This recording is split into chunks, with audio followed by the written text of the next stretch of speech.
வணக்கம் நண்பர்களே, இன்னைக்கு கனா கண்டேனடி சீரியல்ல என்ன ஒரு பயங்கரமான ட்விஸ்ட் நடந்திருக்கு தெரியுமா?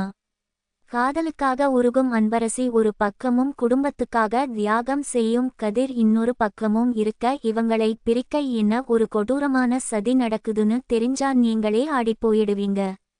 வாங்க இன்னைக்கு எபிசோட்ல என்ன நடந்துச்சுன்னு முழுசா பார்க்கலாம். ஆரம்பத்திலேயே நம்ம அன்பரசி அவ தோழிகிட்ட படிப்பு எவ்வளவு முக்கியம்னு ரொம்ப உணர்ச்சிபூர்வமா பேசிட்டு இருக்கா.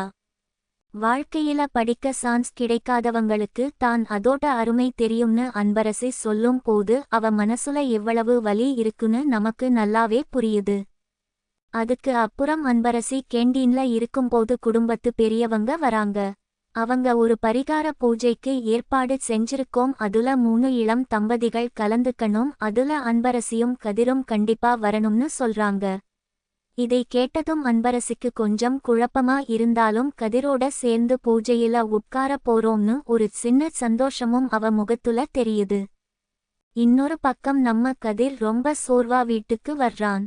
அவன் குடும்பத்துக்காக எவ்வளவு கஷ்டப்படுறான்னு அவன் முகத்தை பார்த்தாலே தெரியுது. அப்போ கதிரோட அம்மா அவன்கிட்ட நீ சிங்கப்பூருக்கு வேலைக்கு போகணும்னு ரொம்ப கராரா சொல்றாங்க. ஆனா நம்ம கதிர் அவங்க மேல உள்ள பாசத்துனால உங்களை எல்லாம் விட்டுட்டு என்னால அவ்வளோ தூரம் போக முடியாதுன்னு ரொம்ப உருக்கமா சொல்றான். கதிர் மனசுக்குள்ள அன்பரசி மேல இருக்கிற காதலும் குடும்பத்து மேல இருக்கிற பாசமும் அவனை எவ்வளவு கஷ்டப்படுத்துதுன்னு இந்த இடத்துல ரொம்ப அழகா காட்டி இருக்காங்க. ஆனா அம்மா அதையெல்லாம் புரிஞ்சுக்காம நீ கண்டிப்பா சிங்கப்பூர் போய் தான் ஆகணும், குடும்ப பொறுப்பை எடுத்துக்க தான் ஆகணும்னு ரொம்ப அழுத்தமா சொல்லி அவனை மன உளைச்சலுக்கு ஆளாக்குறாங்க. அதுக்கு அப்புறம் அன்பரசி கதிருக்கு போன் பண்ணி இந்த பூஜை விஷயத்தை சொல்றா. கதிரும் தான் அங்கேயே நேரா வந்துடுறதா சொல்றான். இதற்கிடையே தான் சீரியலோட மிகப்பெரிய சதி வேலை நடக்குது. வீட்ல இருக்கிற சில சூழ்ச்சிக்காரவங்க கதிரையும் அன்பரசியையும் பிரிக்கணும்னு ஒரு பயங்கரமான திட்டம் போடுறாங்க. கதிர் சிங்கப்பூர் போக மாட்டேன்னு சொல்றதுக்கு அன்பரசி தான் காரணம்னு அன்பரசி மனசுல ஒரு குற்ற உணர்ச்சியை உண்டாக்க பிளான் பண்றாங்க.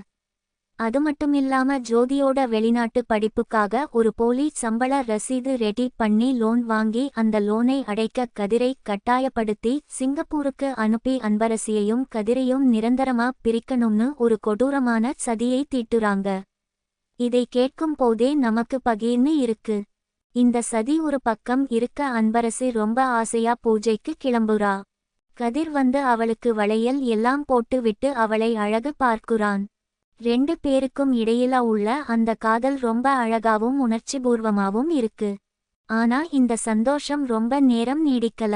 திடீர்னு கதிரோட அம்மாவுக்கு பயங்கரமா தலைவலி வர்றா மாதிரி அவங்க ஒரு பெரிய நாடகத்தை ஆரம்பிக்கிறாங்க.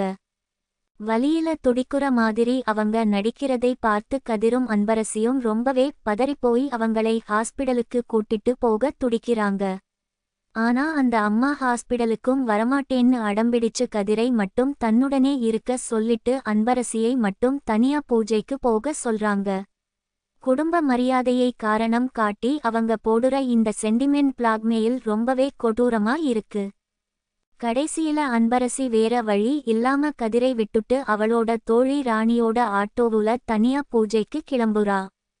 அப்போ ராணி அன்பரசிகிட்ட ஒரு அதிர்ச்சியான உண்மையை சொல்றா.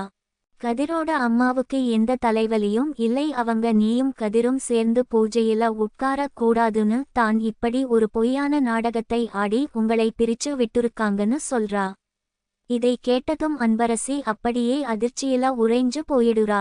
தன்னோட மாமியார் உண்மையிலேயே தங்களை பிரிக்க தான் இப்படி ஒரு கொடூரமான நாடகத்தை ஆடுனாங்களான்னு அவ மனசுல பல கேள்விகள் ஓடுது.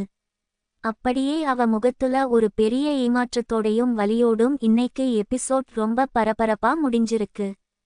நாளைக்கு எபிசோட்ல என்ன நடக்கும்னு நினைக்கிறீங்க? அன்பரசி அந்த பூஜைக்கு தனியா போய் அவமானப்படுவாளா, இல்ல கதிர் அவ அம்மாவோட நாடகத்தை கண்டுபிடிச்சு அன்பரசிக்காக பூஜைக்கு ஓடி வருவானா? அது மட்டுமில்லாம கதிரை சிங்கப்பூருக்கு அனுப்ப போட்ட அந்த போலி லோன் திட்டம் என்ன ஆகும்? இதையெல்லாம் தெரிஞ்சுக்க நாளைக்கு வரைக்கும் நாம வெயிட் பண்ணி தான் ஆகணும்.